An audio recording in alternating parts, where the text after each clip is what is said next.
కణితులనేవి మన ఒంట్లో ఎక్కడైనా పుట్టుకొచ్చే అవకాశం ఉంటుంది. ఒక్కోసారి మన శరీరానికి ఇరుసులాంటి వెన్నెముకలో కూడా కణితులు పురుడు పోసుకుంటూ ఉంటాయి. ఈ కణితులనేవి హానికరం కానివి ఉండొచ్చు, లేదా క్యాన్సర్ కణితులు కూడా కావచ్చు.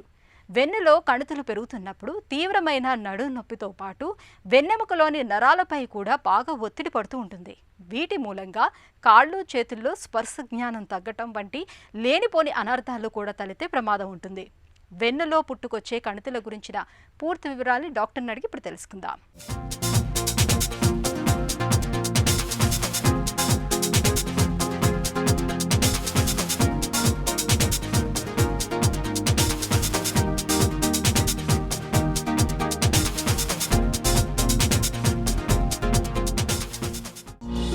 స్పైనల్ ట్యూమర్స్ అంటే ఏంటి? స్పైనల్ ట్యూమర్స్ అంటే మన వెన్నుపాములో కానీ వెన్నుపూసకి సంబంధించిన ఎముకలు అంటే మెడ భాగంలో కానీ ఛాతి భాగంలో కానీ లంబార్ స్పైన్లో కానీ ఆ ఎముకలలో కానీ లేకపోతే వెన్నుపాము లోపల కానీ ఏదైనా గడ్డల్లాగా ఏర్పడితే వాటిని స్పైనల్ ట్యూమర్స్ అంటాం. వాటిల్లో జనరల్గా కామన్గా స్పైనల్ ట్యూమర్స్ అంటే మనం చెప్పేది వర్టిబ్రల్ బాడీ ట్యూమర్స్, అంటే ఎముకలు వెన్నుపాములో ఎముకలు ఏదైతే ఉన్నాయో అవి నార్మల్గా మన కాళ్ళు చేతుల్లో ఉన్న ఎముకలు లాంటి ఎముకలు అవి కూడా. సో ఆ బోన్స్లో వచ్చే ఏ ట్యూమర్ అయినా సరే స్పైనల్ ట్యూమర్స్ అని అనొచ్చు. వెన్నులో కణితులు ఎన్ని రకాలుగా ఉంటాయి? So different types of tumours అంటే మనం ఇటియాలజీని బేస్ చేసుకుని, అంటే ఏ రకమైన సెల్ నుంచి వస్తుంది దాన్ని బేస్ చేసుకుని డిఫరెంట్ టైప్స్ ఆఫ్ ట్యూమర్స్ ఉంటాయి. కొన్ని మనకి ఏ భాగంలో ఉంటుంది, అంటే వర్టిబ్రల్ బాడీలో ఉంటుందా లేకపోతే వెన్నుపాము లోపల ఉందా, ఇంట్రాడ్యూరల్ ట్యూమరా, ఇంట్రామెడ్యులరీ ట్యూమరా, ఇంట్రాడ్యూరల్ ఎక్స్ట్రామెడ్యులరీ ట్యూమరా, ఎక్స్ట్రాడ్యూరల్ ట్యూమరా అని కూడా డిఫరెంట్ మన వెన్నుపాము చుట్టుపక్కల ఉండే ఏరియాస్ని బట్టి కూడా మనకి డిఫరెన్షియేట్ చేయొచ్చు. అలాగే వర్టిబ్రల్ బాడీలో ఉంటే వర్టిబ్రల్ బోన్ ట్యూమర్స్ అని కూడా డిఫరెన్షియేట్ చేయొచ్చు. సో మనకి లొకేషన్ బేస్ చేసుకుంటే vertebral bone or spinal cord tumours కింద డివైడ్ చేయొచ్చు. అలా కాకుండా మనకి ఆ ట్యూమర్ అగ్రెసివ్నెస్ని చూసుకుంటే అది మ్యాలిగ్నెంటా లేకపోతే బెనైనా. అంటే మ్యాలిగ్నెంట్ అంటే జనరల్లీ క్యాన్సర్ల కింద మనం పరిగణిస్తామండి. వెన్నులో కణితులు ఎందుకు వస్తాయి? ముప్పు ఎవరికి ఎక్కువ? మేజర్ రీజన్ జెనెటిక్స్ అంటాం.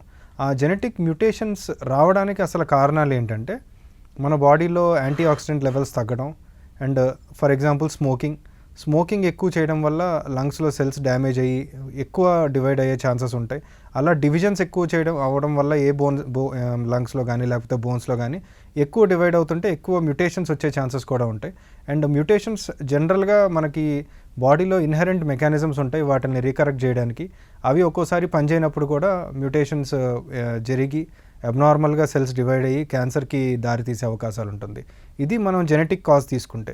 సో అని దీనికి బ్యాక్గ్రౌండ్ మన లైఫ్ స్టైల్, అంటే మనం తినే ఫుడ్ కానీ మనం పీల్చే గాలి కానీ మనం ఎక్కువ స్ట్రెస్ తీసుకుంటే కానీ లేకపోతే పొల్యూటెడ్ ఎన్వైరన్మెంట్లు ఎక్కువ ఉంటే కానీ ఒబీస్గా ఎక్కువ ఉన్నా సరే అండ్ మన బాడీలో మన సెల్స్ డివిజన్ని అబ్నార్మల్గా అవ్వకుండా కంట్రోల్ చేసే పరికరాలు సరిగా పనిచేయకపోయినా సరే, సో ఇవన్నీ మన లైఫ్ స్టైల్ వల్ల బాడీలో జెనెటిక్ మ్యూటేషన్స్ ఎక్కువ జరగవచ్చు.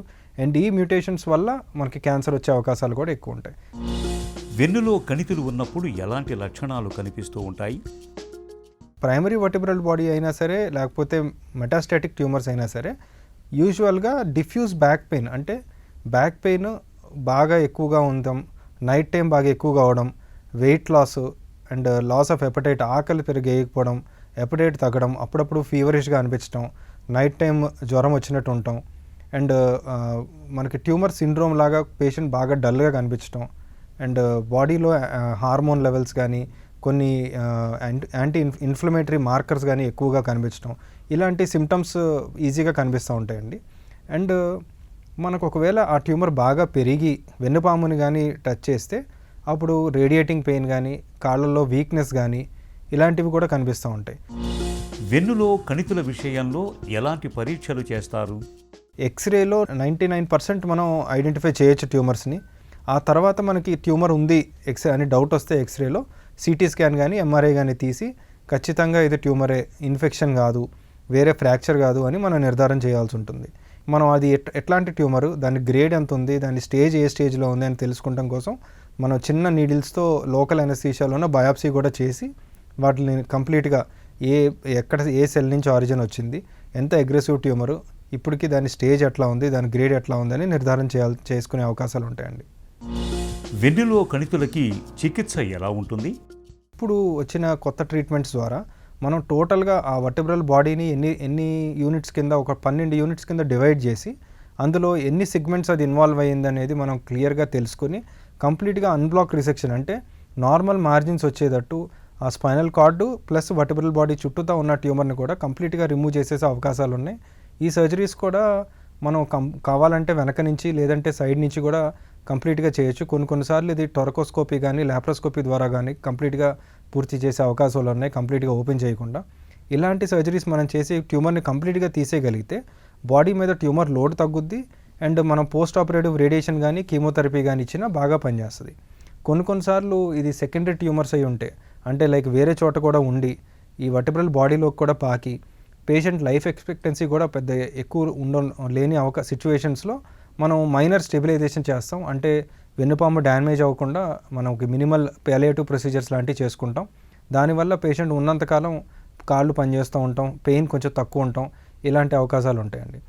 అలా కాకుండా కొన్ని ట్యూమర్స్లో మనం ఫస్ట్ కీమోథెరపీ రేడియేషన్ ఇచ్చి మన ఆంకాలజిస్ట్తో కన్సల్ట్ చేసి కీమోథెరపీ రేడియేషన్ ఇచ్చి ఆ ట్యూమర్ సైజ్ కొంచెం తగ్గించి అప్పుడు మనం సర్జరీకి వెళ్ళే అవకాశాలు కూడా ఉంటాయి. అండ్ కొన్ని ట్యూమర్స్ ఈవింగ్ సార్కోమా లాంటి పిల్లల్లో వస్తే మనం బయాప్సీ చేసుకుని ట్యూమర్ కరెక్ట్గా నిర్ధారణ అయితే కంప్లీట్గా రేడియేషన్ ద్వారా కానీ లేకపోతే కీమో ద్వారా కానీ కంప్లీట్గా తగ్గించే అవకాశాలు కూడా ఉంటాయి ఆపరేషన్ లేకుండా. చికిత్స తర్వాత మళ్ళీ వెన్నులో కణితులు వచ్చే అవకాశం ఉంటుందా? మోస్ట్ ఇంపార్టెంట్ థింగ్, అది లోకల్ ఇన్వేజివ్ ట్యూమర్ అయితే ద అమౌంట్ ఆఫ్ రిసెక్షన్ విడెడ్, అంటే దాన్ని కంప్లీట్గా మనం రిసెక్ట్ చేసి నెగిటివ్ మార్జిన్స్ తీసుకురాగలిగితే రికరెన్స్ వచ్చే ఛాన్స్ తక్కువ. అలా కాకుండా మనం కొంత ట్యూమర్ మాస్ వదిలిపెడితే మనం మార్జిన్స్ అన్ని జాగ్రత్తగా చూసుకుని దాని రికరెన్స్ రాకుండా చేయడానికి రేడియేషన్ ఏమన్నా ఇవ్వాల్సి వస్తుందా, ట్రీట్మెంట్ మెడిసిన్స్ ఏమైనా ఇవ్వాలా, హార్మోనల్ థెరపీ ఏమన్నా ఇవ్వాలా, మోనోక్లోనల్ యాంటీబాడీస్ ఏమైనా ఇవ్వాలా అని చూసుకుని మనం అది క్లియర్గా పెట్టగలిగితే రికరెన్స్ వచ్చే ఛాన్స్ తక్కువ ఉంటుంది. అలా కాకుండా కొన్ని ట్యూమర్స్, మ్యాలిగ్నెంట్ ట్యూమర్స్లో ఏంటంటే మనం ఆన్ బ్లాక్ రిసెక్షన్ టోటల్గా మనం ఏ కేటగిరీస్లో ఉంది, బోన్లో ఎన్ని సెగ్మెంట్స్ ఇన్వాల్వ్ అయిందో చూసి మనం దాన్ని కంప్లీట్గా తీసేస్తే రికరెన్స్ వచ్చే ఛాన్స్ తక్కువ ఉంటుంది. కణితులు మన ఒంట్లో ఎక్కడ పురుడు పోసుకున్నా ప్రమాదమే. కీలకమైన వెన్నులో కణితులు పెరుగుతున్నాయని తెలిసినప్పుడు ఆలస్యం చేయకుండా వాటికి వైద్యం తీసుకోవాలి. తొలి దశలో గుర్తించి చికిత్స తీసుకుంటే క్యాన్సర్ కణితుల్ని తేలికగానే మాయం చేయొచ్చు.